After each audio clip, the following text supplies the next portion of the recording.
confronted with who I actually was, as opposed to the blameless, pleasant, undemanding projection of the perfect person I tried so hard to be. Alongside this, I have thought about the failure of my marriage, my failure to have children, my failure to realise that a desire to people-please was making me desperately unhappy, my failure to resolve things with an ex-boyfriend who was killed 6 months after we broke up, my failure to express my own anger, instead masking it with a more socially acceptable sadness, and my failure to remove myself from toxic relationships until it was a question of survival. All these failures have been an integral part of my life. All these failures have been part of my growth. Life is texture.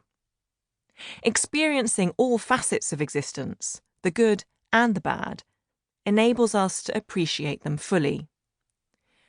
I feel lucky in my current relationship, not only because I've met a wonderful person, but also because I have so much experience of dysfunctional relationships with not so wonderful people to compare it to.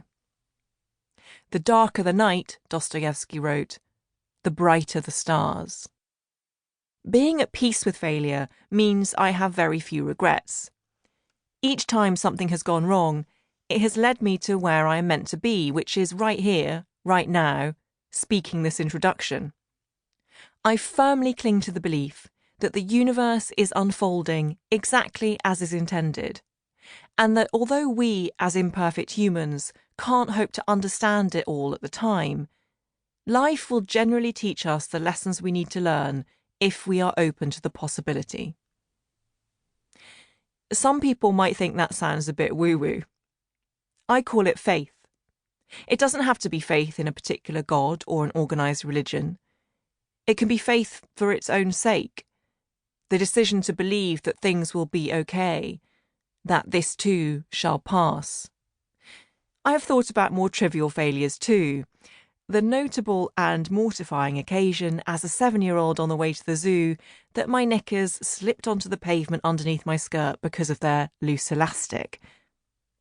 There was the first date I went on with my now boyfriend where, introductions done, I sat down, removed my coat and promptly fell off my chair in full view of everyone in the trendy open-plan bar. Then there's my failure to understand Excel spreadsheets or make PowerPoint presentations, my failure to comprehend tax or the American voting system or the offside rule, no matter how many times someone explains it, my failure to have read War and Peace, and my repeated failure to find nature documentaries as interesting as everyone else does. My failure to like spicy food or to be able to dive into a swimming pool, despite every single one of my exes insisting they would be the one to teach me to do both. I understand that thinking about failure this much makes me something of an oddball. Many people try not to dwell on the times in their life when things went wrong, or when they made avoidable mistakes, or the universe dealt them a really rubbish hand. The second half of the 20th century saw the rise of the positive psychology movement, prompted by the publication in 1952 of Norman Vincent Peale's The Power of Positive Thinking. Sample quote, "Believe in yourself, have faith in your abilities."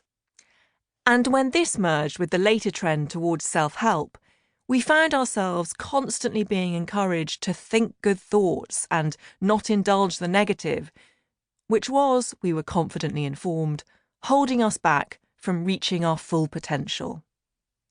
We were told that we needed to start each day with an affirmation spoken directly into the mirror, in the manner of Robert De Niro's character in Taxi Driver, except less psychopathic. In return, we were promised wealth, influence, happiness, and true love.